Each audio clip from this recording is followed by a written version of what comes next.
ও জান্নাতীরা রে,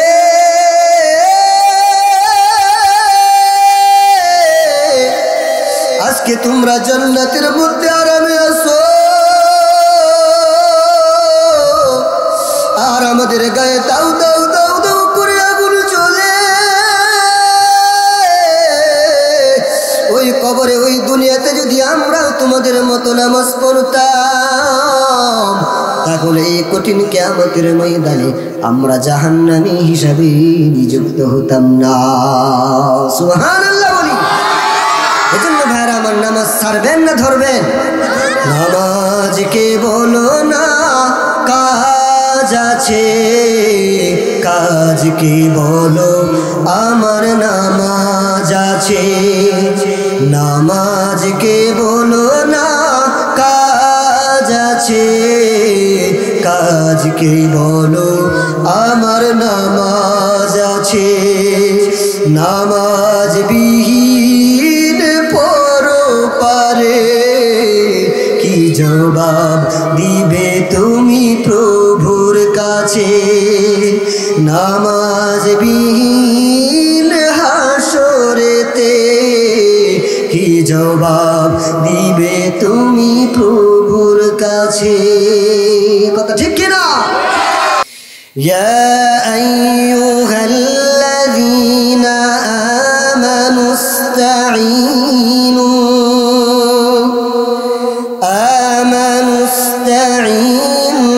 বিস-সাবরি ওয়াস-সালাহ,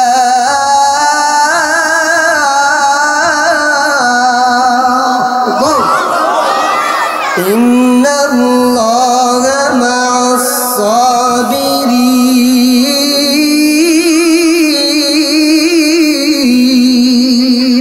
আল্লাহু আকবার। ও নবীর উম্মত, আল্লাহর গোলাম, আমরা বিপদে পড়লে নামাজ ছেড়ে দিই, মুসিবতে টেনশনে থাকলে নামাজ ছেড়ে দিই, অভাবে থাকলে নামাজ ছেড়ে দিই। আল্লাহ পাক রব্বুল আলামিন বলেন, হে ঈমানদারেরা শোনো,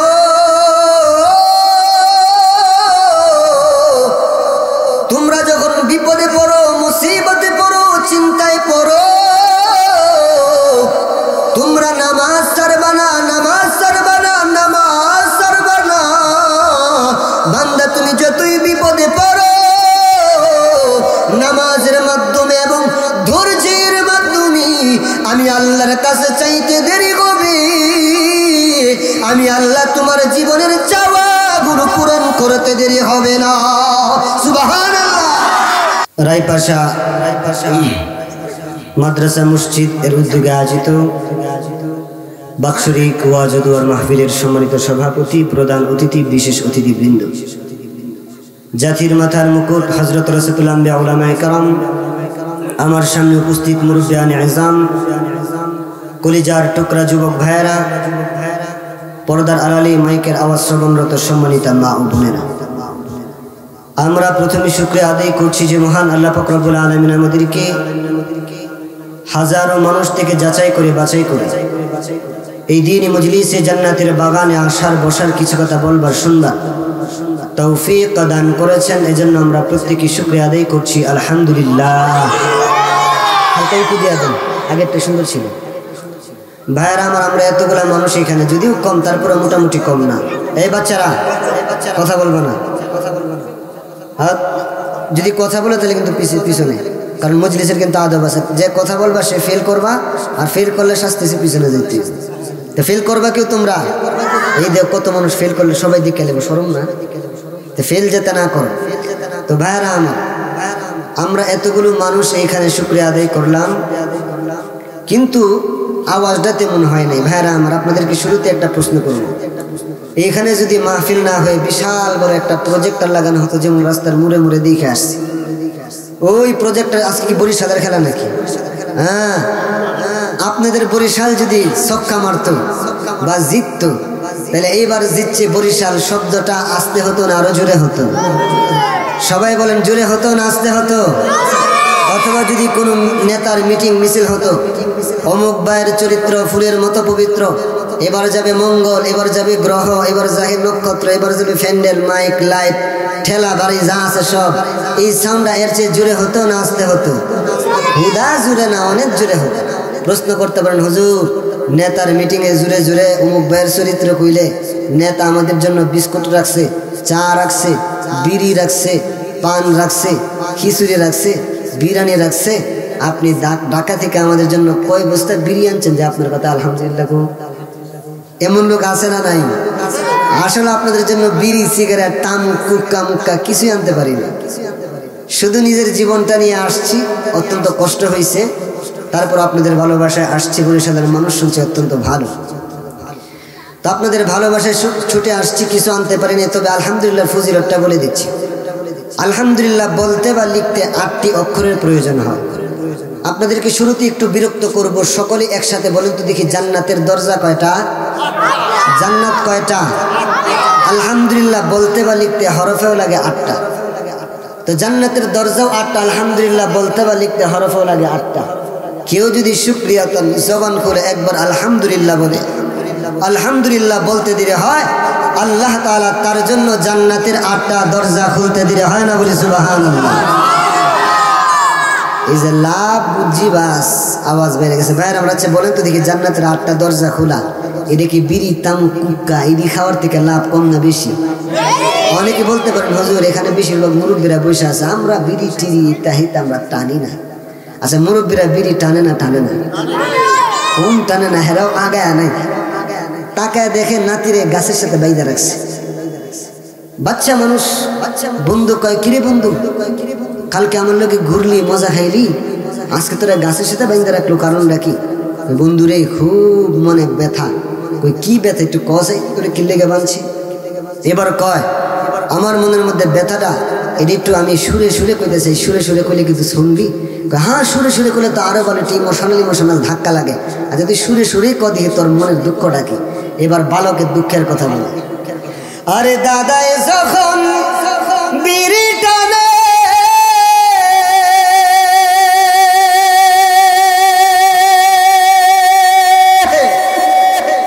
আরে আমার জানি কেমন করে গো,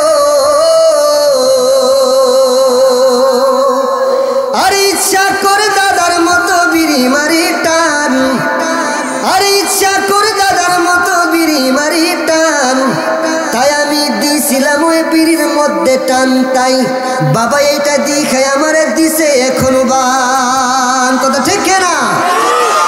দিছিলাম দাদার মতো টান, দিককে আমার বাপে আমার গাছের লগে বানছে। আচ্ছা, বিড়ি, তামুক, কুক্কা এটি খাইলে কোনো ক্ষতি আছে? এই মেয়ে কের ক্ষতি? 12টা লাভ বিড়ি খাইলে। 1 নম্বর লাভ, আজকে 2টা লাভ বলবো, বাকিগুলা কখনো দেখা হলে বসবো। বিড়ি খাইলে 12টা লাভ। 1 নম্বর লাভ, যে বিড়ি খাইবো হের বাড়িতে জীবনে কুত্তায় ঢুকতো না। কুত্তা কি লেগে ঢুকতো না? চোর আসতো না। যে নিয়মিত বিড়ি খাবে, আকিস কোন সুবুত কোন, তারপর আরো ফাইলট মাইলট কি জানি আছে, কইতে পারি না। এইটি যে নিয়মিত খাবে তার বাড়িতে জীবনে চোর আসবে না। কেন আসবে না? কারণ এটা রাত্রে 12টা নাই, 1টা নাই, বিড়ি, তামুক, কুক্কা খাইতে খাইতে ফুসফুসের ভিতরে দাগ পড়ছে, মানে এটা সারা রাত করে। কি করে না? চোর আইবারের মধ্যে কি রে, এটা দিয়ে ফজাক রে, কি রে এটা ফজাক রে, এর বাড়িতে কি সেরকম এটা ফজাক রে। চুরি করবো তো দূরের কথা, লঙ্গি মুঙ্গি ফালে আছে, উল্টা বাদুর কথা, ঠিক না? 2 নম্বর ফজিলত, যে নিয়মিত বিড়ি খাবে তার জীবনে কুত্তা কামড় দিত না। কুত্তা কামড় দিত না কে লাগিয়া? এটা কাশতে কাশতে কাশতে কাশতে কাশতে কাশতে কাশতে কাশতে বিক্কে গেছে। বিক্কে গেলে মানুষ হাতের মধ্যে কি নেয়? লাঠি নেয়। আচ্ছা, লাঠি যার হাতে থাকে, কুত্তা কি তার দ্বারা এরা তো লাঠি দিকে কুত্তাকে ভাই হেরে বাড়ি মেরে কোমর সমর ভাঙ্গে লাইব। কুত্তা 32 কিলোমিটার দূরে উল্টা দিকে দৌড়বে, তার কাছে জীবনে আসবে না। কথা ঠিক না? ভাইরা আমার, এমন ঠাডা করা ফজিলতকে আপনারা কেউ চান? কে কে চান? আল্লাহু আকবার বলে হাত উঠায় দেন। ওই যে তাল নাই, তাল নাই, তাল হারাইছে, কেউ চায় না। যারা হাত উঠেছে ভুলে বলে হাঁটেছে। কথা ঠিক না? বরিশালের মানুষ জ্ঞানী আছে, মাঝে মধ্যে এমন হালকা পাতলা টাস টুস মেরে পরীক্ষা করুন, কেউ কি ফেল করবেন? ইনশাআল্লাহ আপনারা বরিশালের মানুষ ফেল করবেন না। আল্লাহ তাআলা আমাদেরকে ফাঁস করার তৌফিক দান করুন, সকলে বলি আমিন। তাহলে ভাইলা আমার শুকরিয়া আদায় করলে লাভ না লস? লাভ। তাইলে জান্নাত একবার শুকরিয়া আদায় করবেন, মাত্র হালকা জবানটারে নাড়া, জান্নাতের 8টা দরজা খুলে যাবে। এর চেয়ে বড় ফজিলত আর কি হতে পারে? এই ফজিলতে যদি আপনারা খুশি হয়ে থাকেন, আকাশ বাতাস মুখরিত করে সকলে একসাথে উচ্চ কণ্ঠে সকলে চিৎকার মেরে বলি আলহামদুলিল্লাহ। এই যে এইবার মোটামুটি শয়তান যা আছে হে কইতাছে না রায়পাশার বাদ থেকে নাই জায়গা দিয়ে অন্য কই আছে হেন একটু বাতরাতে লইতারি যে জোর আলহামদুলিল্লাহ বলে শয়তান বুঝে আইতো। আল্লাহ তাআলা আমাদেরকে যতক্ষণ অল্প কিছুক্ষণ আলোচনা হবে কেউ উঠা বসা করবো না তো ইনশাআল্লাহ। ইনশাআল্লাহ আপনাদেরকে কষ্ট দিব না, অল্প আলোচনা করব। আল্লাহ তাআলা আমাকে সহিভাবে আলোচনা করার এবং আপনাদেরকে আমাকে আমলের নিয়তে শ্রবণ করার তৌফিক দান করুন, সকলে বলি আমিন। ও নবীর উম্মত আল্লাহর গোলাম, কাল কিয়ামতের ময়দানে বিচার কার্য যখন সম্পূর্ণ হয়ে যাবে, একদল চলে যাবে জান্নাতে, আরেক দল চলে যাবে জাহান্নামী। জান্নাতীরা জাহান্নামীদেরকে ডাইকা ডাইকা বলবি, ও জাহান্নামীরা রে, আমরা দুনিয়াতে একই সমাজে বসবাস করেছিলাম, একসাথে চলাফেরা করেছিলাম। ও জাহান্নামীরা রে, বল কি অন্যায়ের কারণে আজকে তোরা জাহান্নামের আগুনে পুড়তেছ? কি অন্যায়ের কারণে তোমার দেহের মধ্যে জাহান্নামের আগুন ধরেছে? কি অন্যায়ের কারণে তোমাদেরকে জাহান্নামের গর্তের মধ্যে ফালানো হয়েছে? ও জাহান্নামীরা বল কি এমন অন্যায় তোমরা করেছো? আমরা তো একই সাথে বসবাস করেছিলাম, একই আসমানের নিচে বসবাস করেছিলাম, এরপরেও তোমরা কেন জাহান্নামে গেলে?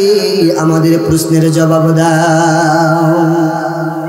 জান্নাতীরা বলবে, হে জাহান্নামীরা, দুনিয়াতে একই সাথেই চলাফেরা করেছিলাম, আমরা এসেছি জান্নাতে, তোমরা এসে চলে গিয়েছো জাহান্নামে। এই জাহান্নামে যাওয়ার কারণটা কি? তখন জাহান্নামীরা চোখের পানিগুলো ছেড়ে দিয়া চারটা কারণ বলবে যে আমরা এই চারটা কারণে আমরা জাহান্নামে এসেছি। যে চারটা কারণে আমরা জাহান্নামে যাব, এই চারটা কারণ আমাদের জানার দরকার আছে না নাই? জানলেই তো আমরা এই চারটা কাজ থেকে বাঁচতে পারবো নাকি? এই জন্য চারটা কাজ আজকে আমি বলি, আমার আলোচনা শেষ করে দেব। আল্লাহ পাক রব্বুল আলামিন এই চারটা কাজ জেনে এই চারটা কাজ থেকে আমাদেরকে বেঁচে থাকার তৌফিক দান করুন, সকলে বলি আমিন।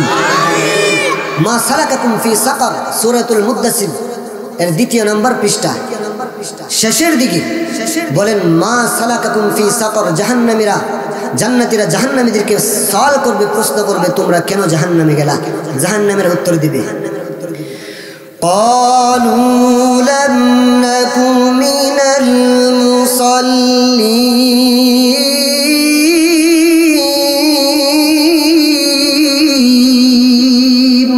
আল্লাহু আকবার।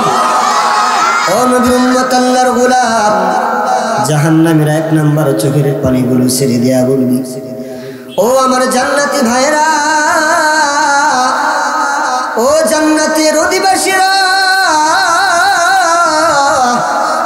দুনিয়াতে তোমাদের সাথে আমরা বসবাস করেছিলাম, তোমাদের সাথে আমরা চলাফেরা করেছিলাম, কিন্তু দুনিয়াতে একটা বদ অভ্যাস আমাদের মধ্যে ছিল, আমরা ঠিক মতো দুনিয়াতে নামাজ আদায় করতাম না।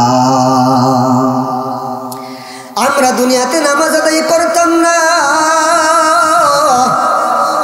যার কারণে আল্লাহ আমাদেরকে জাহান্নামের আগুনে ফেলাইছে। ও জান্নাতীরা রে,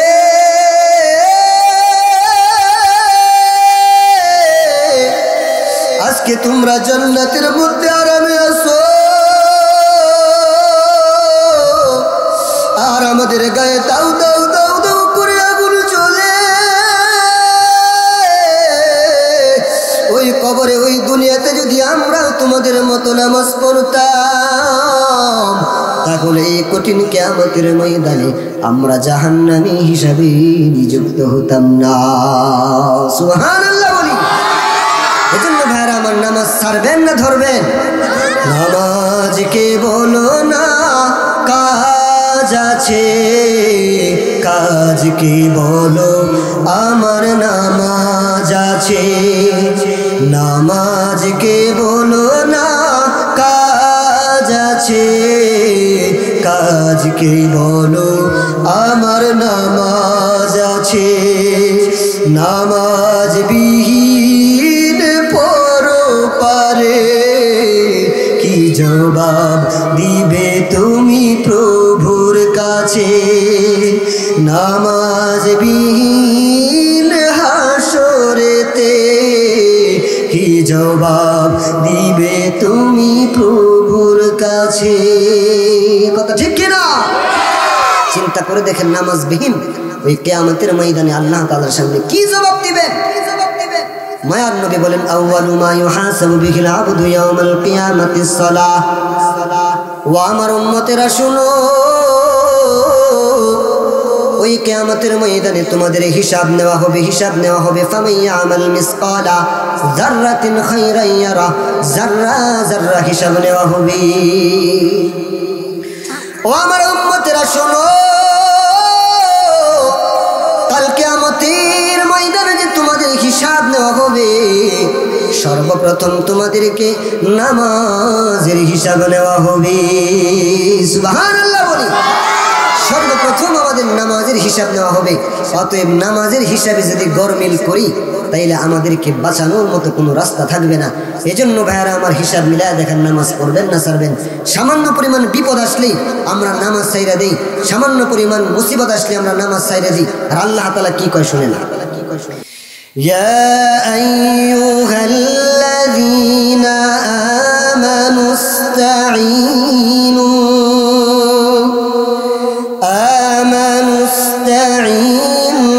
বিস-সাবরি ওয়াস-সালাহ,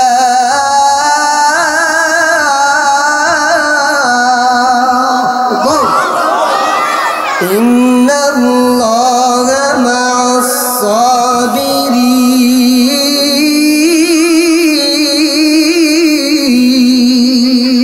আল্লাহু আকবার। ও নবীর উম্মত, আল্লাহর গোলাম, আমরা বিপদে পড়লে নামাজ ছেড়ে দিই, মুসিবতে টেনশনে থাকলে নামাজ ছেড়ে দিই, অভাবে থাকলে নামাজ ছেড়ে দিই। আল্লাহ পাক রব্বুল আলামিন বলেন, হে ঈমানদারেরা শোনো,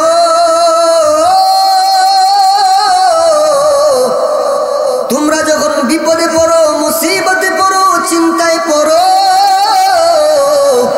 তোমরা নামাজ ছাড়বা না, নামাজ ছাড়বা না, নামাজ ছাড়বা না। বান্দা তুমি যতই বিপদে পড়ো, নামাজের মাধ্যমে এবং ধৈর্যের মাধ্যমে আমি আল্লাহর কাছে চাইতে দেরি হবে, আমি আল্লাহ তোমার জীবনের চাওয়াগুলো পূরণ করতে দেরি হবে না। সুবহানাল্লাহ। এই জন্য ভাইয়ার আমার, বিপদে পড়লে নামাজ ছাড়বেন না, নামাজ এবং ধৈর্যের মাধ্যমে আল্লাহ তাআলার কাছে চাইবেন। সামনে ইনশাআল্লাহ আল্লাহ তাআলা আমাদেরকে, আর আমরা কি ব্যস্ত মা গোম্মা, কি বুদ্ধিমান। রাখালে গাছের তলে বৈশা গরু কি কইডারে, গরু মানে ঘাস খাইতে দিছে। রাখাল মানুষ তো পরিশ্রম করে, বাতাসে ঘুমায় গেছে, তো তার একটা গরু পাল থেকে সুইটা গিয়া মসজিদের ভিতর ঢুকছে। এই কাণ্ড যদি মসজিদের সভাপতি দেখে খুশি হইব না বেজার হইব?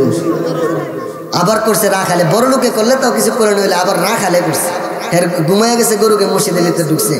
এবার সভাপতি বাইক গেছে দৌড়ায়া, বড় একটা বাঁশ আনছি, আইনা রাখালটা ঠাস ঠাস করে দুইটা বাড়ি লাগাইছি।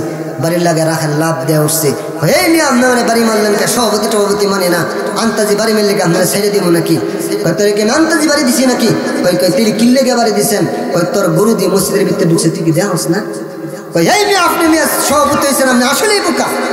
কিল্লিকে আমি বোকা? কই মেয়ে, কোন গরু কি কিছু বুঝে? কই না, গরু তো কিছু বুঝেন না। আমি রাখালের দিকে তাকান, আমি কত বুঝার বুঝি, আমি বুঝি দিকে আমি জীবনে মসজিদের ভিতরে ঢুকে নাই, গরিব বুঝে না দিকে মসজিদের ভিতরে।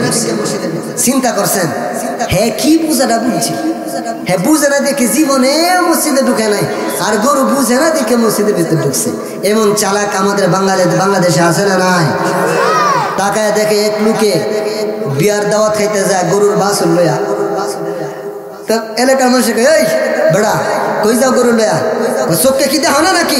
সাজ্জে গুজে যাইতেছে, গরুটারও একটু একটু সাজায় নিছি, বিয়ার দাওয়াত খাইতাম যে গরু লইয়া, গরুর বাছুর লইয়া। এই বিয়ার দাওয়াত কি মানুষ গরু লইয়া খাইতে যা?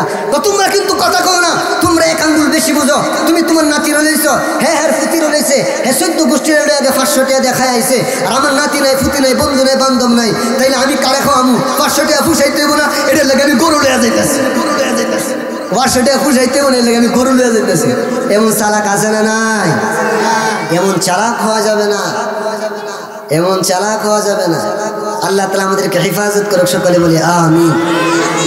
ও নবীর উম্মত, আল্লাহর গোলাম, বিপদে পড়লে যখন নামাজের মাধ্যমে আল্লাহ তাআলার কাছে চাইবো, আল্লাহ তাআলা আমাকে আপনাকে কেমনে সাড়া দিবেন? একজন বড় গরীব নামাজি কুলি কাজের জন্য খুঁজতেছে, কাজ পাচ্ছে না। এইবার একজন মনিব, তার কাজের লোকের বড় দরকার। তাকাইয়া দেখেন নামাজি কুলিটা কাজ খুঁজতেছে, ডাক দেয়, কই হে নামাজি কুলি, কাজ খুঁজো নাকি? কয় হ্যাঁ কাজ খুঁজি। কয় আমার বাড়িতে কাজ করবা? কয় হ্যাঁ আমি কাজ খুঁজি, আপনার বাড়িতে কেন কাজ করবো না? কয় আপনার বাড়ি আমি কাজ করবো, তুমি যদি আমার বাড়ি কাজ করো তোমাকে ভালো বেতন দেওয়া হবে। ওই নামাজি কুলি বলে, হে আমার মালিক, ভালো বেতন আর খারাপ বেতন বুঝি না, আমি আপনার বাড়িতে কাজ করব, কিন্তু নামাজের সময় আমাকে কোনো কাজ দিতে পারবেন না।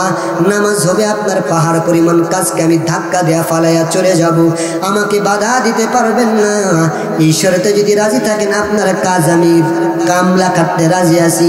এই শর্তে যদি রাজি না থাকেন আপনার মতো টাকাওয়ালার কামলা আমি খাটতে রাজি না। সুবহানাল্লাহ বলি। ওরে মানুষ হইছ বেহুশ দুনিয়ার পিছে, ওরে মানুষ হইছ বেহুশ দুনিয়ার পিছে, কি জবাব দিবি রে তুই আল্লাহর কাছে? হাই কি জবাব দিবি রে তুই আল্লাহর কাছে? কথা ঠিক কিনা? আরে রাত্রে দিনে দৌড়া দৌড়ে বিশ্রামের সুযোগটা যে নাই, নামাজ তো ভাই দূরের কথা। বামে রাস্তা দিয়ে নিয়ে গেল নামাজি কুলিকে। এইবার তারা পথ চলতে চলতে বহুদূর চলে গেল, কিন্তু বাজারের কোনো খবর নাই। নামাজি কুলি বলে, হে পাগড়িওয়ালা, বাজারের তো কোনো খবর নাই, কই আমারে আনছু? সোজা রাস্তা দিয়ে গেলে তখন তো বাজারে চলে যাইতাম। ও নামাজি কুলি সোজা, ও পাগড়িওয়ালা, সোজা রাস্তা দিয়ে গেলে তো এতক্ষণে বাজারে চলে যাইতাম। এই কোন রাস্তা দিয়ে আমারে আনছু? বাজারের তো কোনো খবর না। এইবার পাগড়িওয়ালাই বলে, হে নামাজি কুলি রে, চিন্তিত হইও না, পেরেশানি হইও না, আর একটু সামনে গেলেই বাজার। এইবার মন অভয় করে সামনের দিকে চলতে লাগলো। এইবার যখন আরো কিছুক্ষণ চললো, তাকাইয়া দেখে সামনে বাজার না, সামনে বিশাল বড় একটা জঙ্গলের মতো দেখা যায়। এইবার নামাজি করে চোখের পানিগুলো সেইরা দিয়ে বলে, ও পাগড়িওয়ালা ভাই,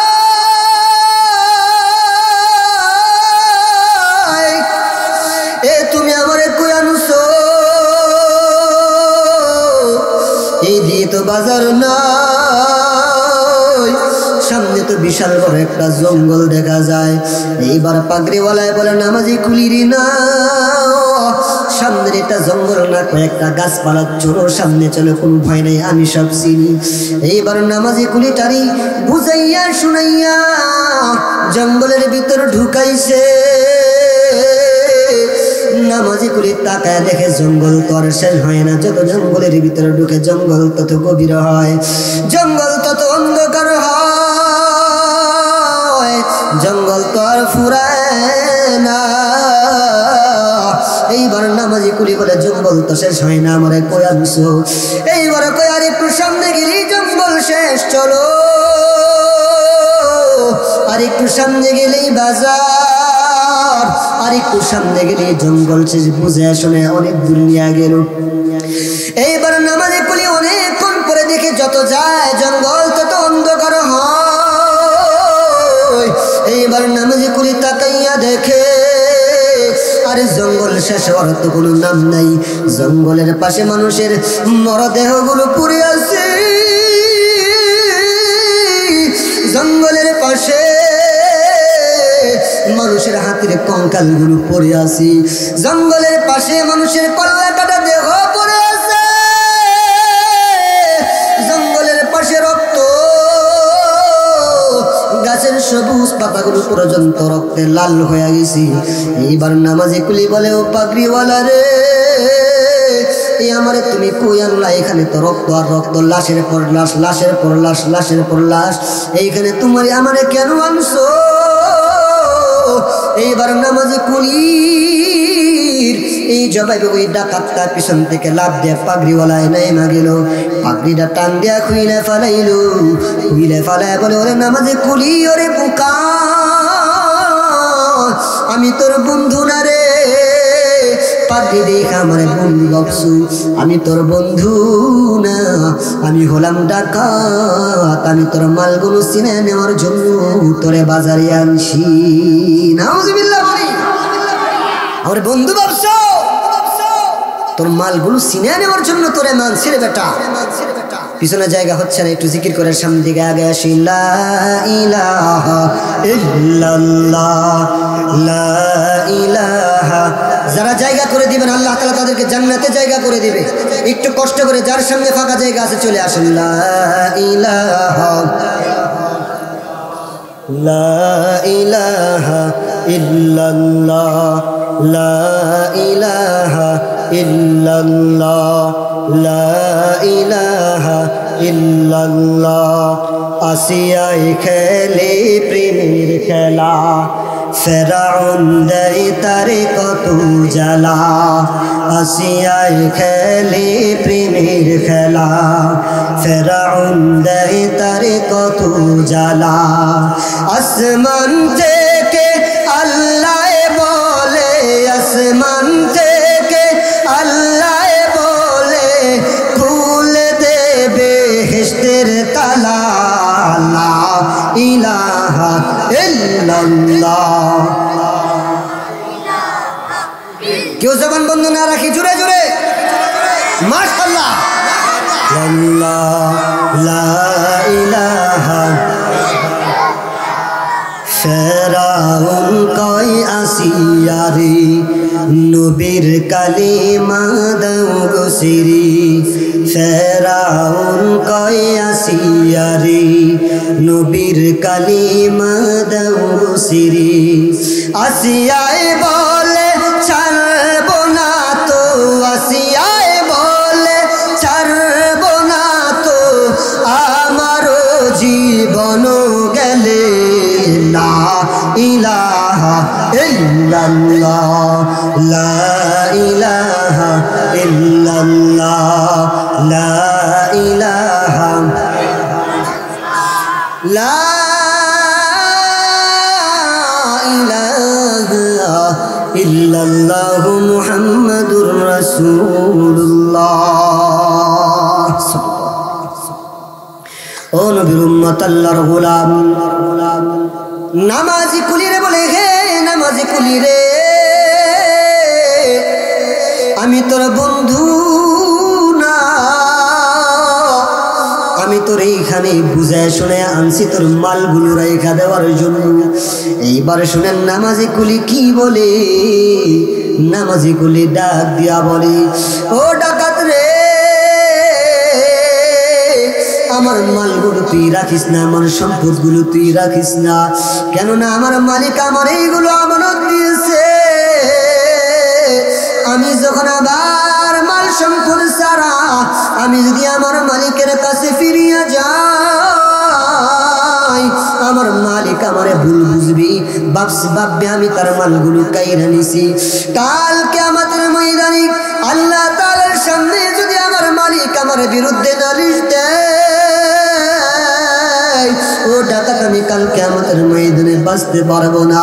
আমার মালিক যদি বলে, এরে আমি আমার মাল দিয়েছিলাম রাখতে পারে নাই, আল্লাহ তাআলা আমার জাহান্নামে পাঠাইয়া দিবে। আর জাহান্নামের আগুন আমি সহ্য করতে পারবো না, জাহান্নামের আগুন আমি সহ্য করতে পারবো না। দুনিয়ার আগুন হাতে লাগলে হাত পুড়বে, পা পুড়বে না, পায়ে লাগলে পা পুড়বে, হাত পুড়বে না। কিন্তু বান্দা জানো কবরের আগুন কেমন ভয়ঙ্কর রে বাবা। ওই কবরের আগুন আপনার হাতে লাগবে না, ওই কবরের আগুন আপনার পায়ে লাগবে না, ওই কবর আগুন আপনার গায়ের মধ্যে লাগবে না। ওই কবর আগুন আপনার দ্বারে কাছে আসার আগে আপনার কলিজা পর্যন্ত পুরে ভুনা হয়ে যাবে। নাউজুবিল্লাহ বলি। ভাইরা আমার, দুনিয়ার আগুন হাতে লাগলে হাত পুড়ে পা পুড়ে না, কবরের আগুন গায়ে লাগতে হবে না। আশেপাশে আসার আগে কলিজাটা পর্যন্ত পুরে ভুনা হয়ে যাবে। বাবা একটা বার চিন্তা করে দেখুন আযাব সহ্য করতে পারবেন কিনা। ও নবীর উম্মত আল্লাহর গোলাম, নামাজি গুলি চোখের পানিগুলো সাইরা দিয়া কাঁদে আর ডাক দিয়া কয় পাদ্রীওয়ালা রে, তোরা বন্ধু মনে কইরা আমার সাথে তোরে নিয়ে আসছি তোর উপকার করার জন্য, আর তুই আমার মালগুলো নিয়ে নিবি। ও ডাকাত রে, দয়া করে আমার মালগুলোরে তুই নিস না, আমার মালগুলোরে তুই সাইরে দে, কারণ আমার মাল ছাড়া আমি আমার মালিকের সামনে জবাব দিতে পারবো না। এইবার ওই ডাকাত ডাক দে বলে, ও নামাজি কুলি রে, তুই কি ভাবছো তোর মালগুলো নিয়ে বুঝে আমি তোরে সাইরা দিব? ও নামাজি কুলি, না না না, তোর মালগুলো নিয়া আমি তোরে সোজাভাবে সাইরা দিব না, তোর মালগুলো নিয়ে আমি তোরে অন্য অন্য লাশের মতো এইখানে তোর কল্লাটা কাইটা ফালাইয়া রাখবো। নাউজুবিল্লাহ বলি। ও নামাজি কুলি রে,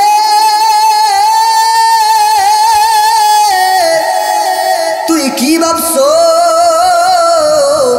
তোর মালগুলো নিয়ে বুঝে আমি তুই রে সাইরা দিব? না না না না না, তোর মালগুলো তো আমি নিবই, তোরে মাইরা ফালাইব।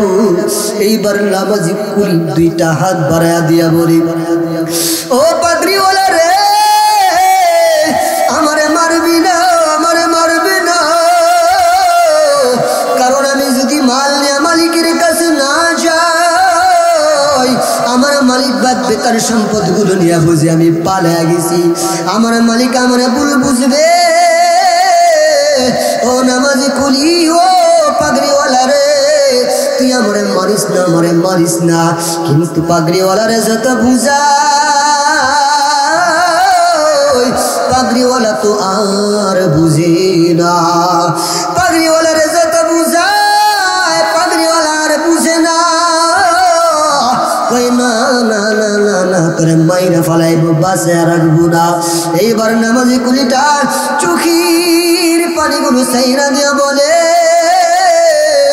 ও নামাজি কুলিও পাগড়িওয়ালা রে, এত করে তুই বুঝাইলাম তুই বুঝলি না, তোর কাছে আমার একটাই আবেদন, তোর কাছে একটাই আমার অনুরোধ, ও নামাজি কুলি রে, তুই আমারে মারার আগে 2টা রাকাত নফল নামাজ পড়ার সুযোগ আমারে দে।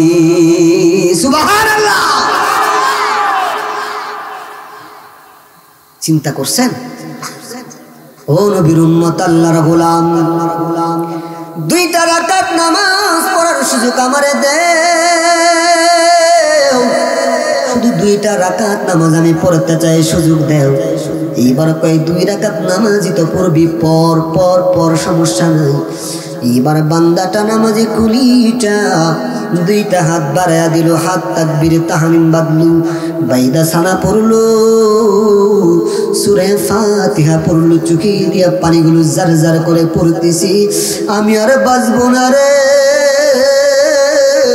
আমি আর বাঁচবো না রে।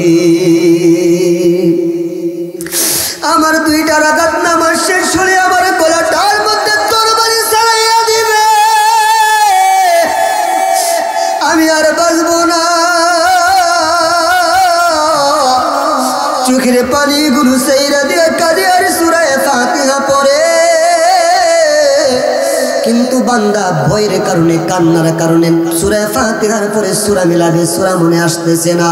একটা আয়াতের একটা অংশ মনে হয়ে গেল, আম্মাই ইউজিবুল মুজতাররা, আম্মাই ইউজিবুল মুজতাররা, আম্মাই ইউজিবুল মুজতাররা, বারবার পড়তে লাগলো, যার অর্থগুলো হয় আমার আল্লাহ আপনি আমারে বাঁচায়া দেন, আই বিপদ দানেওয়ালা আল্লাহ আমারে আপনি বাঁচান, আই পেরেশানি দেনেওয়ালা আল্লাহ আপনি আমারে বাঁচান, নামাজের মধ্যে আম্মা ইয়াজিবুল মুজতাররা বইলা কানতে লাগলো। দ্বিতীয় রাকাতেও সূরা মনে নাই, দ্বিতীয় রাকাতেও এই আয়াতের অংশটা পড়লো। দুইটা সালাম, দুইটা রাকাত নামাজ আদায় করলো। আর মনে মনে ভাবতেছে সালামটা ফিরানোর সাথে আমার গলায় তরবারি চালায়া দিবে, সালামটা ফিরানোর সাথে আমি আর বাঁচবো না রে, আমি আর আমার মালিকের চেহারাটা দেখতে পারবো না, আমি আমার মালিকের ওয়াদা রক্ষা করতে পারলাম না, আমি আমার মালিকের আমানত রক্ষা করতে পারলাম না, আমি কিয়ামতের ময়দানে মালিকের সামনে কি জবাব দিব বইলা কান্না করতেছি। কিন্তু বান্দা দুইটা রাকাত নামাজ সালাম ফিরাইছে। ও বান্দা রে, একটা রাকাত সালাম ফিরায় ভাবছে আমার গলায় এই বুঝি তরবারি উইঠা গেল। কিন্তু বান্দাটা দুইটা রাকাত সালাম ফিরাইয়া যখন দিল, তার গলায় তরবারি চলেই না। ওই বান্দাটা পিছন দিকে গার ঘুরাইয়া দেখে, ওই বান্দাটার পিছনে বিশাল বড় একটা দেহের মানব হাজির, যার মাথার মধ্যে আগুনের মুকুট, যার হাতের মধ্যে একটা তরবারি, ওই তরবারিতে দিয়া ওই ডাকাতের কল্লাটা আলাদা করে দিয়েছে। আল্লাহু আকবার। ওই নামাজি কুলি ডাক দিয়া বলে কি, আল্লাহর বান্দি বিপদের সময় কে তুমি আমার সহযোগিতা করলা, তোমার মাথার মধ্যে আগুনের মুকুট। এইবার ওই ব্যক্তিটা ডাক দিয়া বলে, আমি কোনো মানুষ না রে, তুমি বিপদের সময় আল্লাহরে বলো নাই, আল্লাহ তাআলা আমারে পাঠাইয়া দিছে, যা যা যা আমার বান্দাটা এই বিপদের সময় আমারে ভুলে নাই, অতএব আমি আমার বান্দারেও ভুলবো না। আমার আল্লাহ আমারে পাঠাইছে, আমি জমিনের মধ্যে আইসা তরবারির দ্বারা আঘাত করিয়া ওই বান্দাটার দেহটা আমি কল্লা থেকে আলাদা করে দিয়েছি, এবং এই দেহর এই বান্দার লাশটাকে আমি আগুনে জ্বালাইয়া পুরাইয়া সারকার করে দিয়েছি। আল্লাহু আকবার। এজন্য ভাইরা আমার, বিপদে পড়লে নামাজ ছাড়বেন না, ধরবেন, একটু নিজে থেকে চিন্তা করেন। আল্লাহ তাআলা বিপদে আপদে আমাদেরকে নামাজ পড়ার তৌফিক দান করুন, সকলে বলি আমিন। ও ভাইরা আমার, বলতেছিলাম এক নাম্বার গুণ, জাহান্নামীদের এক নাম্বার গুণ হচ্ছে যারা নামাজ আদায় করে না, যারা নামাজে ছিল না, তার এক নাম্বার বলবি, ক্বালু লাম নাকু মিনাল মুসাল্লিন।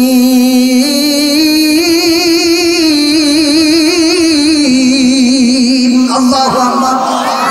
তার এক নাম্বার বলবে, ও জান্নাতীরা, ও জান্নাতীরা শুনো, এক নাম্বার আমরা নামাজে ছিলাম না, যার কারণে আল্লাহ পাক রব্বুল আলামিন আমাদেরকে জাহান্নামের আগুনে ফালাইয়া দিয়েছি। এই জন্য জান্নাতে যেতে হলে সর্বপ্রথম আমাদেরকে যে কাজ ঠিক করতে হবে সেটা হচ্ছে নামাজ। আল্লাহ তাআলা আমাকে আপনাকে নামাজটা সঠিকভাবে আদায় করার তৌফিক দান করুন, সকলে বলি আমিন। জান্নাত কই খুঁজেননি? আরব বিশ্ব রোড নাকি বরিশাল চৌরাস্তা নাকি বড় জাহাজের মধ্যে কই খুঁজবেন?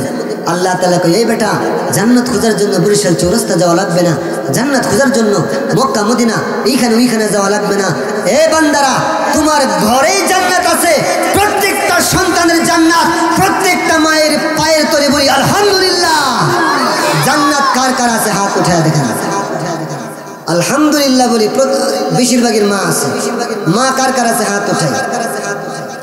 যাদের মা নাই, আল্লাহ তাআলা মার কবরকে জান্নাতের বাগান বানায় দেখ, সকলে বলে আমিন।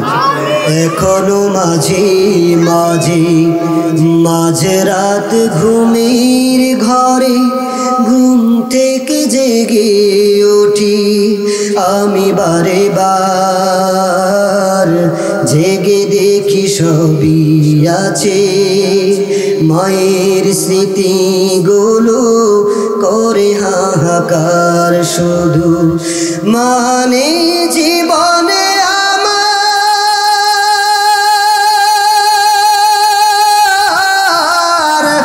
মানে জীবনে আমার। আল্লাহু আকবার। নবী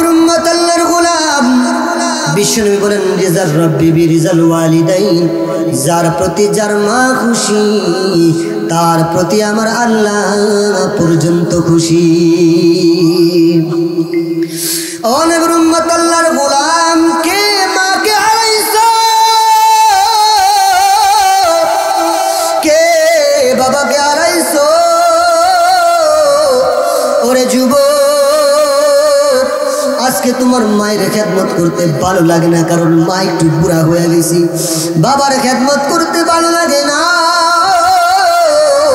যে বাবা তোমারে লালন পালন করছি, যে বাবা নিজে না খাওয়াইয়া তোমারে খাওয়াইছি, আজকে সেই বাবা রাত্রে বেলা কাশে বইলা বাবারে তুমি বোকা দেও, ঘর থেকে ঘরে করে দেও, এমন সন্তান বাংলাদেশে আছে না? না, আজকে তোমার মা বৃদ্ধ হয়েছে, বাবা বৃদ্ধ হয়েছে বলে তাদেরকে ভালো লাগে না। ও যুবক শোনো, বউ হারাইলে বউ পাবি রে, কিন্তু মা হারাইলে মা পাবি না। ও নবীর উম্মত আল্লাহর গোলাম, সন্তান বলে মা আমি বড় শিক্ষিত হব, বড় ডাক্তার হব, ইঞ্জিনিয়ার হব, শহরে যাইতে হবে। ও মা 30,000 টাকা লাগবে, শহরে যাওয়ার ব্যবস্থা করে দেন।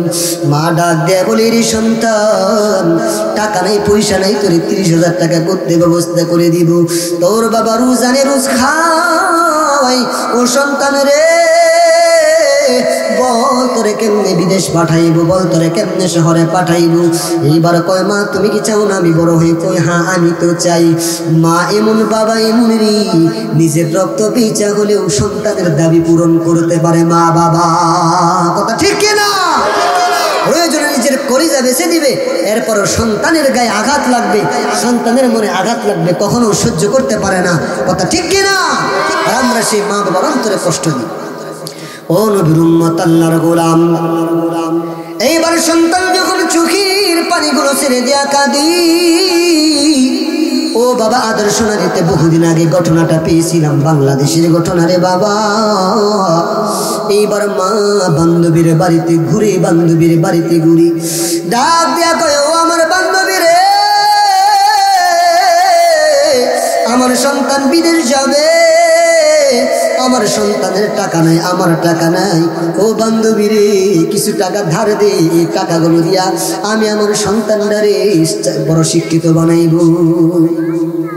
এ বাচ্চা, এই ও নবীর উম্মত আল্লাহর গোলাম, ও আমার বান্ধবী রে, আমার কয়েকটা টাকা ধার দে বাবা। গভীর মনোযোগ দিয়ে শুনবেন যুবক ভাইরা, বড় করুণ কাহিনী রে বাবা। ও নবীর উম্মত আল্লাহর গোলাম, ও বান্ধবী রে কয়েকটা টাকা আমার ধার দে, আমার সন্তানরা আমি বিদেশে পাঠায়া দিব। ও নবীর উম্মত আল্লাহর গোলাম, আমার সন্তানরা আমি বিদেশ, আমি সন্তানরা আমি ঢাকা পাঠাইব। ও বান্ধবী রে কয়েকটা টাকা দে, আমার সন্তান বড় ইঞ্জিনিয়ার হলে তোর টাকাটা আমি শোধ করে দিব। এবার বান্ধবী কয়েকটা টাকা দেয়, মা নিজের জমানো টাকাগুলো বের করে দিল, বিয়ের সময় পাওয়া গয়নাটা বিক্রি করে দে, এরপরও টাকা হয় না। বাবারে বলে ও আমার স্বামী গো, আমার সন্তান শিক্ষিত হবে, কান্নাকাটি করতেছি, আপনি এতগুলা টাকা ম্যানেজ করছি, বাকা টাকা আপনি দেখেন। স্বামীটা চোখের পানিগুলো সাইরা দেয়া বলে স্ত্রী রে তুই তো জানো আমার কাছে একটা টাকাও নাই। ও আমার স্ত্রী রে তুই তো জানো আমি রোজানি রোজ খাই, রোজাই না রোজ খাইতে গিয়ে আমার গেঞ্জিটা পর্যন্ত সিলাইতে আমি পারি না। ও আমার স্ত্রী রে সন্তানরা আমি এতগুলো টাকা কোত্থেকে ম্যানেজ করে দিব। এইবার বাবা বড়লোক বন্ধুর বাড়িতে দৌড়াই, নিজের মান সম্মানের কথা বাদ দিয়ে বড়লোক বন্ধুর পায়ে পড়ে গেছি, পায়ে পড়ে বলে ও বন্ধু রে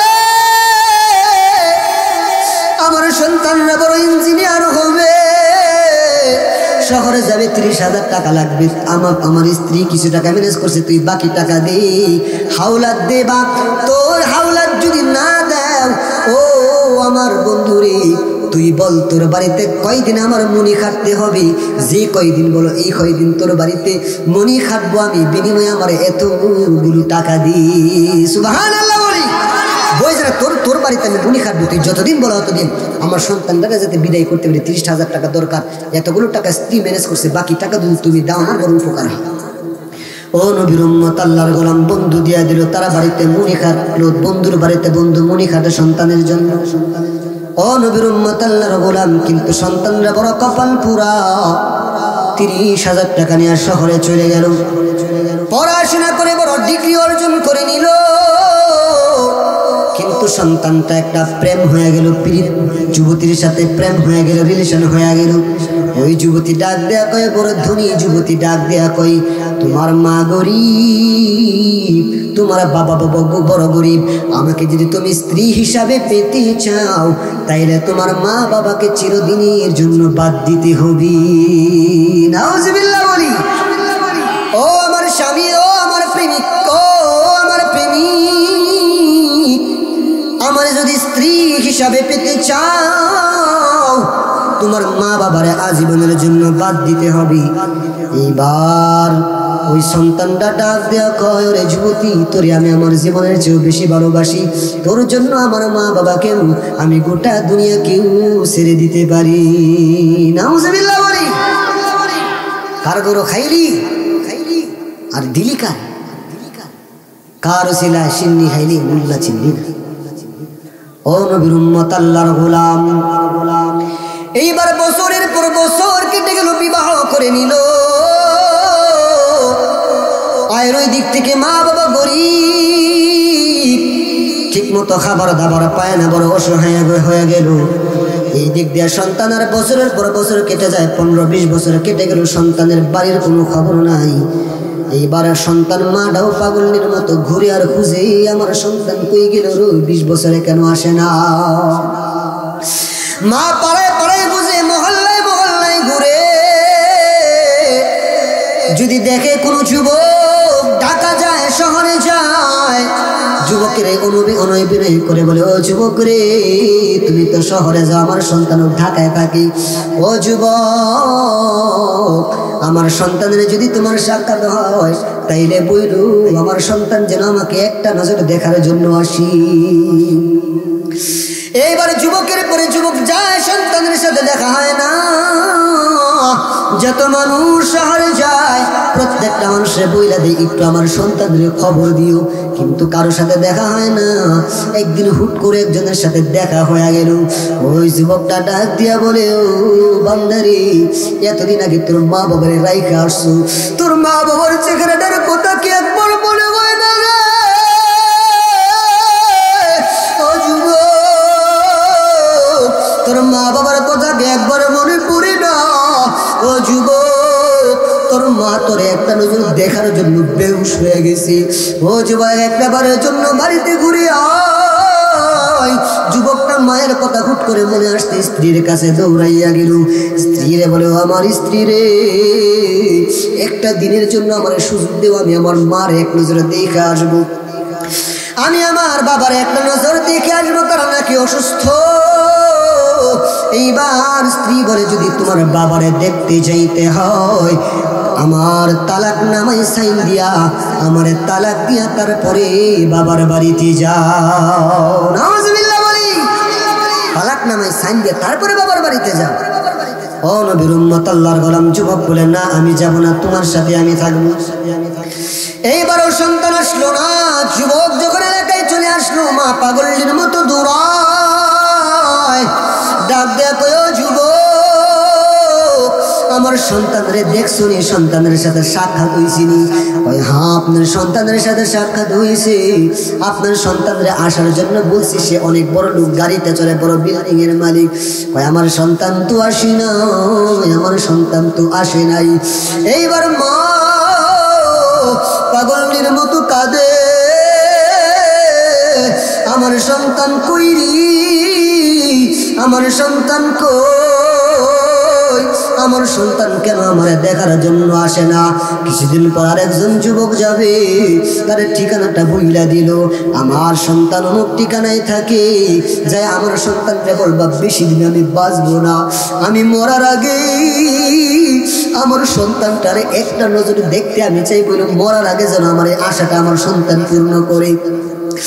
এইবার যুবকটা যখন সন্তানের ঠিকানায় গেল, চোখের পানিগুলো সাইরা দেয়া বলে, ও যুবক, তোর মার বাঁচবে না রে যুবক, তোর মাটা তোর জন্য কাঁদতে কাঁদতে অন্ধ হয়ে গেছে, তোর মাটা তো চোখে দেখে না। ও যুবক রে, তুই দয়া করে একটা বার তোর মার দিকায়। যখন শূন্য মাল সন্তানের জন্য কাঁদতে কাঁদতে অন্ধ হয়ে গেছে, সন্তানের মনের মধ্যে ভূমিকম্প সৃষ্টি হয়ে গেছে। সন্তান বলে, হাই রে, কি করলাম আমি, কি করলাম আমি, কি করলাম। এবার স্ত্রী রে বলে, স্ত্রী বিদায় দেও। স্ত্রী আগের মতো বলে, তালাক নামাই সাইন করো। এবার ডাক দেখো, আমার স্ত্রী রে, তোর ফান্দে পুরা বউ খারাপ কাজ করেছি, আর একবারের জন্য না, দে তালাক নামা দি, তোর মতো স্ত্রী আমার দরকার নাই, তোর তালাক দিয়ে আজকে আমি আমার মার কাছে চলে যাব, বাবার কাছে চলে যাব। সুবহানাল্লাহ বলি। ও নবীর উম্মত, আল্লাহর গোলাম ট্রেনের মধ্যে উঠে গেল, কই আমার মা, কই আমার বাবা, আর আমি শহরে থাকবো না, মার কাছে চলে যাব, বাবার কাছে চলে যাব। এইবার সন্তানটা এটা যখন রেল থেকে নামলো, নাই বা দেখে কুয়াশা, বড় অন্ধকার, কোনো গাড়ি নাই, কোনায় একজন বৃদ্ধ মানুষ, তার সিটের মধ্যে তার কোনো যাত্রীও নাই, সিটের মধ্যে পায়ের উপরে পা তুইলা চুপ করে বসে আছি। এইবার ওই যুবকটা ওই বলে, ওই ভাবলো ওই মহিলাটা, ওই রিক্সাওয়ালা মুরব্বী মানুষ, তারে বলে যাবে কিনা আমার বাড়িতে। এইবার ওই বুড়া মুরব্বীটা টাকায়া দেখি, ওই যে রেল স্টেশন থেকে বের হচ্ছি, এটার কেউ না, এটা আমার 20 বছর আগে হারাইয়া যাওয়া আমার সন্তান। সুবহানাল্লাহ বলি। বাবা তাকাইয়া দেখে, তার কেউ না, এটা আমার সন্তান। বাবা ভাবলো, যদি আমার সন্তান এত বছর পর এসে যদি সন্তান দেখে আমি রিক্সা চালাই, সন্তান কষ্ট পাবে, সন্তান লজ্জিত হয়ে যাবে, আমার সন্তান বড় অফিসার, আমি আমার সন্তানকে লজ্জায় ফালাইতে পারবো না। ও যুবক, চিন্তা করো, যে মারে তুমি 20 বছর সম্পর্ক খবর রাখো নাই, বাবারে খবর রাখো নাই, এই বাবা নাকি তোমার লজ্জায় ফালাইতে চায় না। বাবা তৎক্ষণাৎ সন্তানরে দেখা না খুব ভালো কইরা বাইদা নিছি। সাদা একটা কাপড় ছিল, যেটা দিয়ে নাক মুখ সুন্দর করে বাইদা নিছে। এইবার সন্তান নিচের দিকে তাকায়, আস্তে আস্তে আস্তে আস্তে রিক্সার দিকে আগাইয়া বলে, ও চাচা, অমুক এলাকা আমার বাড়ি, আপনি কি যাবেন? ওই চাচাই মেন করে কথা বলে, কারণ ক্লিয়ার কথা বললে সন্তান বুঝে গেলে কষ্ট পাবি। ওই সন্তান মুরব্বিটা, ওই বাবা মুরব্বিটা মেনে কথা বলে, আর বলে হ্যাঁ মাথা নোড়ায় বলে, যাবো যাবো, চলো, ভাড়া কত ছাড়, আপনি যা পারেন তাই দিন। এইবার সন্তানরা পিছনে বসছে রে, বাবা বৃদ্ধ মানুষ রিক্সা চালাইয়া সন্তানটারে বাড়ির দিকে নিয়ে যায়। কিন্তু বাবা তো মুরব্বী মানুষ, রিক্সায় পেট্রোল দিতে পারে না, বাবার গায়ে শক্তি নাই। এইবার যুবকের মনের মধ্যে আনচান, কখন আমার মাকে দেখবো, কখন আমার বাবাকে দেখবো। এইবার যুবক বলে, ও মুরব্বী চাচা, রিক্সার পেট্রোল বাড়ায় দেন, জুড়ে রিক্সা সারে। এবার মুরব্বী বলে, ও বাচ্চারে, আমি তো আর জোরে চালাইতে পারি না। বারবার বলে, ও পুরা রিক্সা জুড়ে চালাও, রিক্সা জুড়ে চালাও, আমি আমার মাকে দেখবো, আমি আমার বাবাকে দেখবো, রিক্সা জুড়ে চালাও। কিন্তু বাবা রিক্সা জুড়ে চালাইতে পারে না। এইবার সন্তান ধৈর্য হারা হইয়া গেল। সন্তান ধৈর্য হারা হইয়া পিছন থেকে একটা লাঠি মাইরা বাবাটারে রিক্সার ফুট থেকে পালাইয়া দিছে। এইবার বাবাটা মাটির মধ্যে পইরা চিত হয়ে পইরা বাবার নাকটা ফাইটা গেছে। রক্তগুলো বেয়ে করে সাদা মুখোশটা লাল হয়ে গেছি। এবার যুবকটা বলে, ও মুরব্বী চাচা, আমি বুঝতে পারি না, রাগ উঠে গেছি, এই জন্য আপনারা দমক দিছি। ও চাচা, আপনার নাক দিয়ে রক্ত বের হইতেছে, খুলে নিকটু আমি টিস্যু দিয়ে মুছে দিই। কিন্তু যুবক যতই ওই গামছাটা নেই, মুরব্বী বলে না গামছা খুলে যাবে না, কারণ বাবার অন্তরে টেনশন, আমার সন্তান যদি দেখে আমার লাথি মেরে ফেলাই দিছে, সন্তানের বুকটা ফাইটা যাবে। বাবার গামছা সরাইতে দেয় না, যুবক জবরদস্তি করে টানাটানি কইরা অনেক টানাটানির পর গামছাটা সরাইলো। গামছাটা সরাইয়া দেখে হাই রে, আমি কি করলাম, আমি তো আমার বাবার এই লাথি মেয়েরা রিক্সা থেকে ফালা দিলাম। এবার ওই সন্তান করুণ সুখে ডাক দেয়া কয় বাবা, আল্লাহু আকবার, করুণ সুখে ডাক দেয়া কয় বাবা গো, ও বাবা আমি আপনারে চিনতে পারি নাই, বুঝতে পারি নাই। ও বাবা পা দুইটা দুইরে বলি বাবা আমারে মাফ কইরা দেন। ও বাবা আপনি কেন রিক্সা চালান, রাত্রে বেলায় কেন রিক্সা চালান, দিনে চালাইতেও তো পারেন। এইবার বাবা ডাক দেয়া কইরি সন্তান, আমি যদি রিক্সা চালাই সমাজের মানুষেরা বলবে দেখ ইঞ্জিনিয়ারের ছেলে রিক্সা চালায়, তোরে মানুষ খারাপ বলবে, এই জন্য আমি দিনের বেলা রিক্সা চালাই না রে, আমি রাত্রে বেলা রিক্সা চালাই যাতে তোর কোনো দুর্নাম না হয়। সুবহানাল্লাহ। ও যুবক, এই মা বাবার অন্তরে কষ্ট দে, এই মা বাবার অন্তরে ব্যথা দে, অন্তরটা কি কাঁপে না, অন্তরটাকে একবারের জন্য কাঁপে না। সন্তান চোখের পানিগুলো ছেড়ে দিয়া কাঁদে আর ডাক দিয়ে বলে বাবা গো, আপনারা রিক্সা চালাইতে হবে না গো বাবা, আপনি পিঠে উঠেন, আপনারে রিক্সা চালায় চালায় আমি বাড়িতে নিয়ে যাবো। কোন আমার মা কই আছি, ওই তোর মা অন্ধ হয়ে গেছে রে, সারাটা দিন তোর মা দূরের এলাকায় গিয়া ভিক্ষা করে, আর আমি রাত্রে বেলায় রিক্সা চালাই, দুজনে মিলে সংসার চালাই। তোর সন্তান বিকাল বেলা ভিক্ষা থেকে আইসা ঘরের মধ্যে ঢুকতে পারে না, উঠানের মধ্যে একটা বাঁশ আছে, সেই বাঁশের মধ্যে হেলান দিয়া পয়সা থাকে। আমি বাড়িতে গিয়া তোর মা রে, জয়টা বাজে বাড়িতে, দুইটা তিনটা চারটা নাই, জয়টা বাজে বাড়িতে যায়, ওইটা বাজে তোর মা ঘরে যায়, এর এক পর্যন্ত উঠানে বৈশা বৈশা শীতে কনকনে কাঁপি। সন্তান যার যার করে চোখের পানি গুলো যাই না যে কাঁদে, আর কয় হাই রে আমি কি করলাম রে, হাই রে আমি কি করলাম রে। নবীর উম্মত আল্লাহর গোলাম, সন্তান আর বাধা মানি না। সন্তান বলে বাবা তাড়াতাড়ি দাও, তাড়াতাড়ি আমার বাড়িতে নিয়ে যাও, কোন দিকে বাড়ি আমার বইলা দেও, আমার মাকে আমি মা বলে ডাকবো, আমার মারে আমি বুকে জড়ায় নিব, আমার মার চেহারাটা আমি দেখব।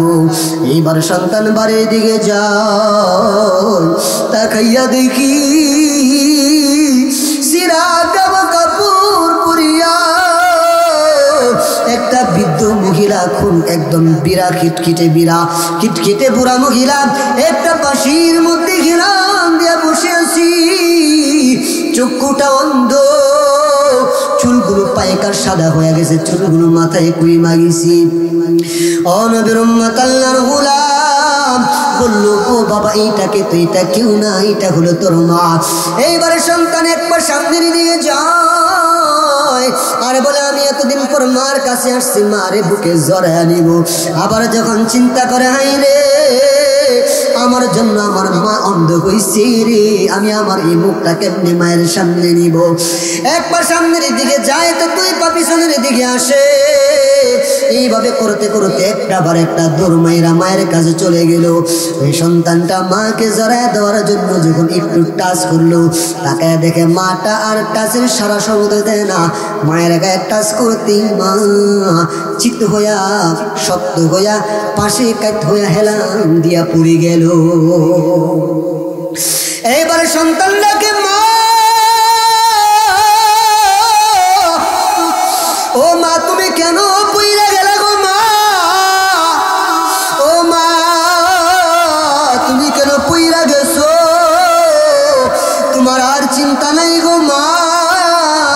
তোমার আর টেনশন নাই মা, তোমার সন্তান আসছি।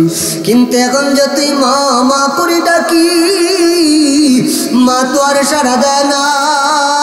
তাকে দেখে মার হাত পা গুলা ঠান্ডা হয়ে গেছে, মার আগের মতো নিঃশ্বাস ফেলে না।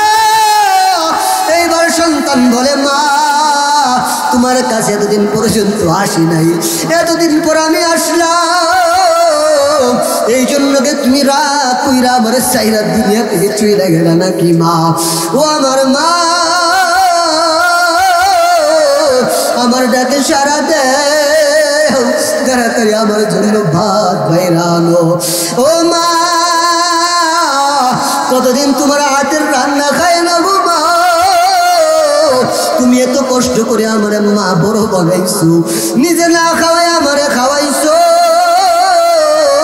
10 মাস 10 দিন মা তুমি ঘুমাইতে পারো নাই, বাবাও কাঁদে মাও সন্তানও কাঁদি, কিন্তু কাইদা কি লাভ?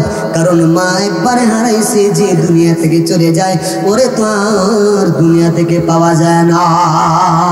কথা ঠিক কিনা?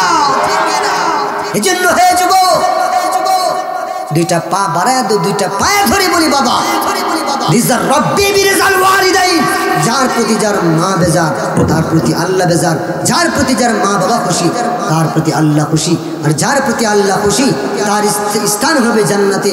অতএব যুবক ভাইরা, পা দুটো আগায় দেন, পায়ে হাত রেখে বলি, বাবা মা বাবার সাথে অন্যায় করিয়েন না, মা বাবার সাথে জুলুম করিয়েন না।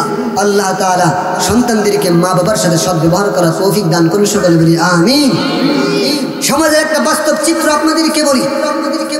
দুইটা সন্তান ছোটবেলায় এক সন্তান ডানে টানে আর বলে এটা আমার মা আমার মা, ছোট সন্তানটা আরেক সন্তান বামে থেকে টানে আর বলেন এটা তোর মা না এটা আমার মা।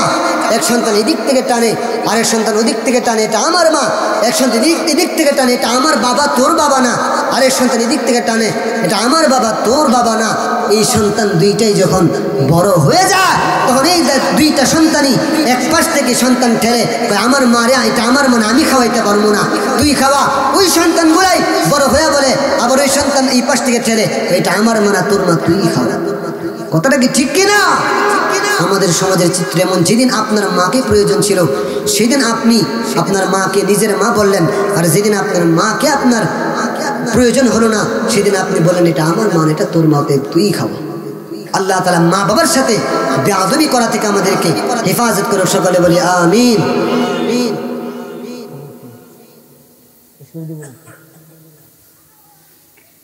তো ভাইরা আমার, 1 নম্বর গুণ জানি কি ছিল? ক্বালু লাম নাকু মিনাল মুসাল্লিন।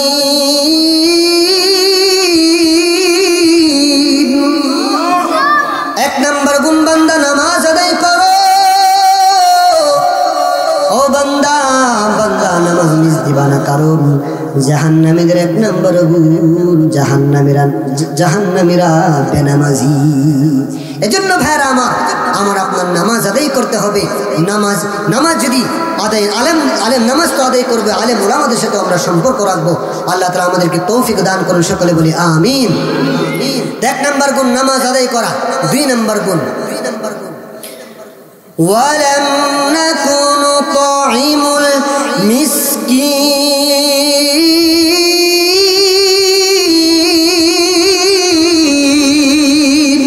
আল্লাহু আকবার।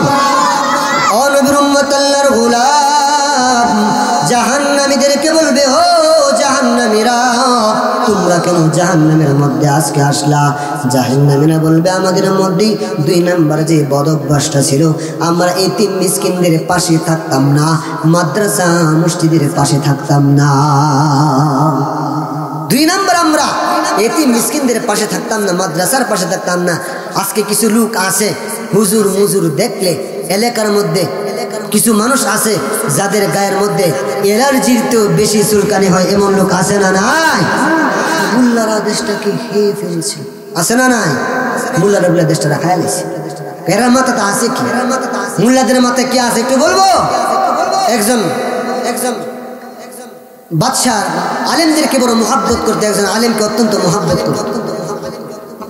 সমাজের বিশেষ ক্যাডার, ডাক্তার, ইঞ্জিনিয়ার যারা আছে তাদের রাজাকে বলে, এই রাজা আপনি আমাদের মতো এত উচ্চ শিক্ষিত থাকতে আপনি এই বেড়া সিরা পাঞ্জাবি ফিরতে ঘুরে জুব্বাও ঠিক মতো ইস্তারি দিতে না, ফের আপনি এত ভালোবাসেন গেলে আপনার পাশে নেবন আঙ্গুরে কি চোখকে বাসে না, রাজাকে বাসে তো তাহলে হ্যাঁ হ্যাঁ এত ভালোবাসেন কে লেগিয়া হ্যাঁ যে কিল্লিকে ভালোবাসি এই জন্য একটা ইন্টারভিউ দিব, তোমরা প্রত্যেকে ইন্টারভিউর মধ্যে অংশগ্রহণ করবে, হ্যাঁ কেন ভালোবাসি এটা বোঝার জন্য।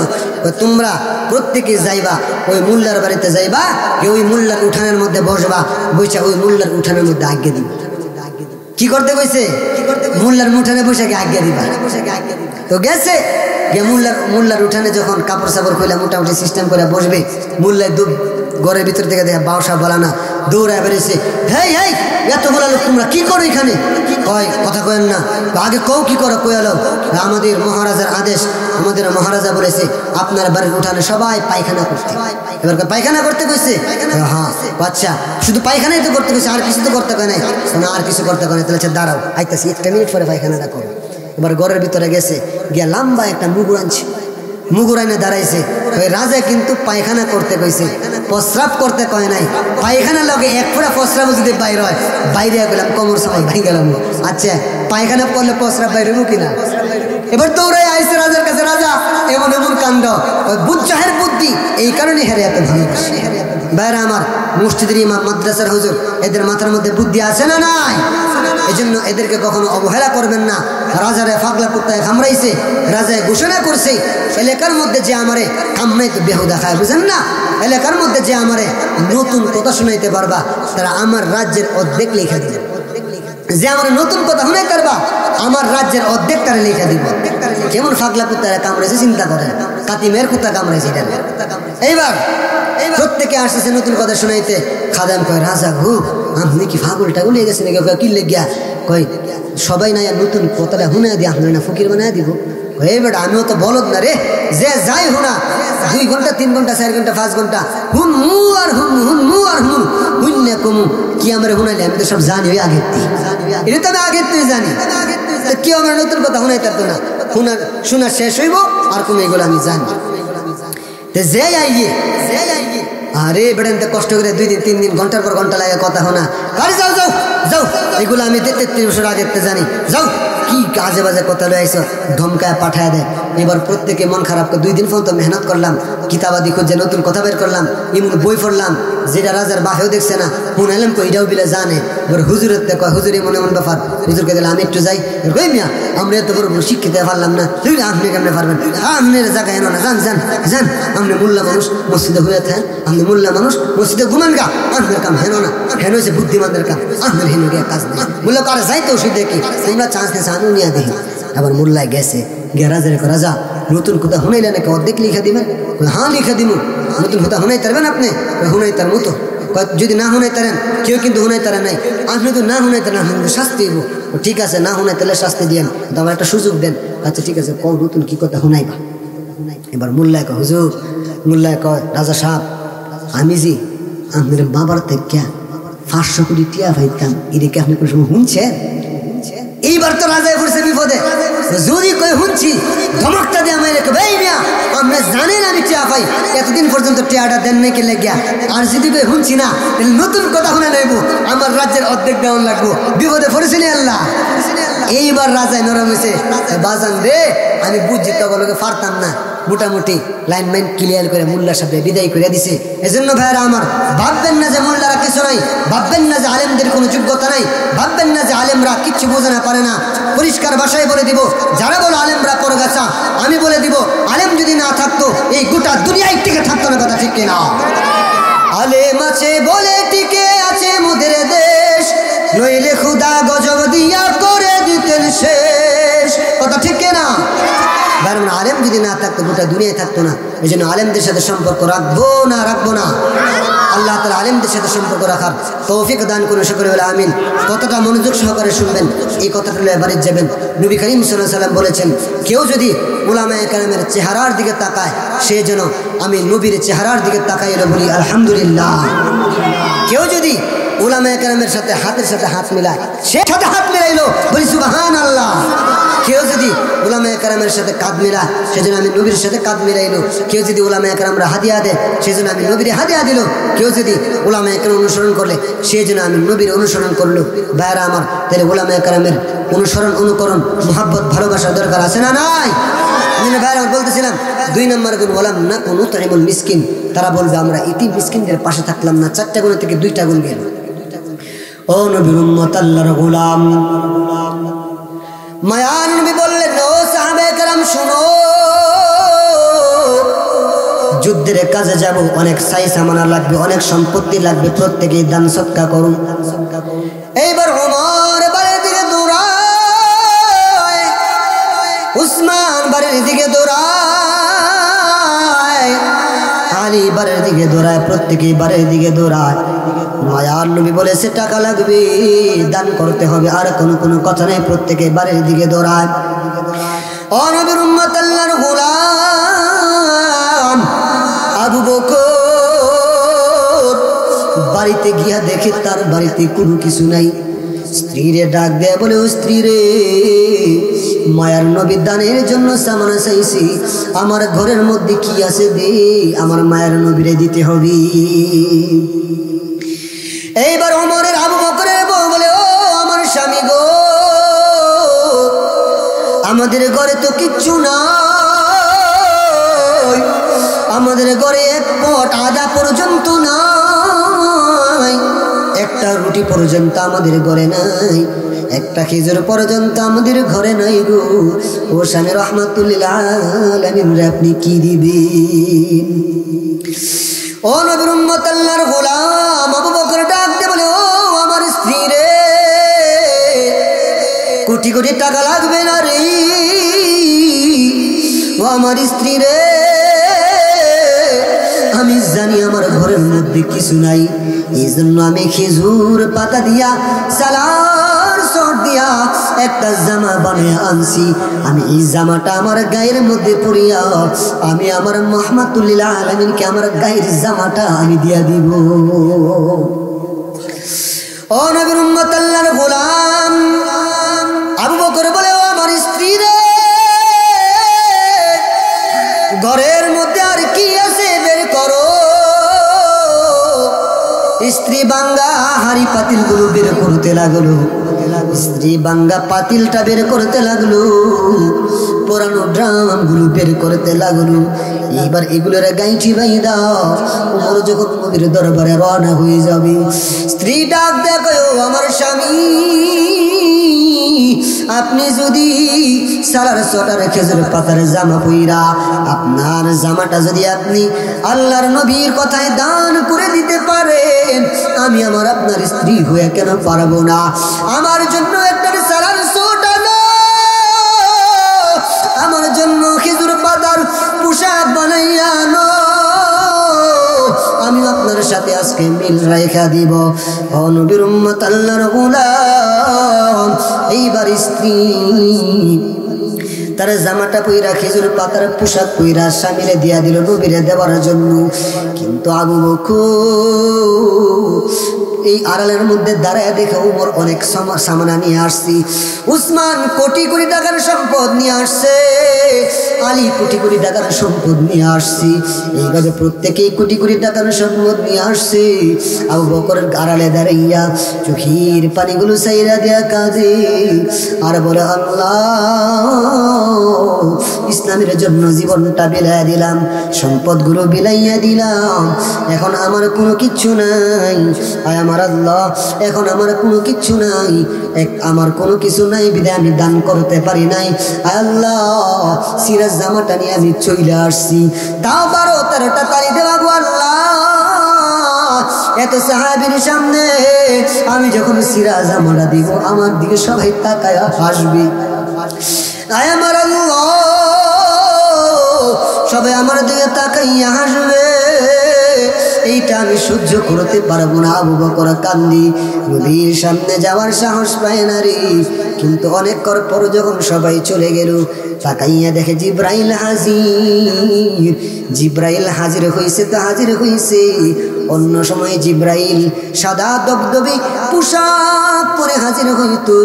আজকে জিব্রাইল সাদা পোশাক না, আজকে জিব্রাইল এই আবু বকরের মতো সালার সট পরে চলে আসছি। সুবহানাল্লাহ। ও নবীর উম্মত, আল্লাহর গোলাম মায়ের নবী প্রশ্ন করে, হে জিব্রাইল বলো, প্রতিদিন আপনি সুন্দর সুন্দর জামা পইরা আসেন, আজকে কেন আপনি সাদা এই নোংরা জামা পরে কেন আসলেন? এবার জিব্রাইল বলে, ইয়া রাসূলুল্লাহ, ইয়া হাবিবাল্লাহ, আমি কেন পড়ছি এইটা জিজ্ঞেস করবেন না। আজকে প্রথম আসমান বুঝি না, আজকে 2 নাম্বার আসমান বুঝি না, আজকে 3 নাম্বার আসমান বুঝি না, আজকে 4 নাম্বার আসমান বুঝি না, আজকে 7 আসমানের ফেরেশতাদেরকে আল্লাহ তাআলা আদেশ করেছে, আমার বান্দা আবু বকর এবং তার স্ত্রী আমার ভালোবাসায়, নবীর ভালোবাসায় সালার শট পরছি। অতএব আজকে ফেরেশতাদের পোশাক সুন্দর হবে না, 7 আসমানে যত ফেরেশতা আছে সব ফেরেশতারা সালার শট পরিধান করো। সুবহানাল্লাহ বলি।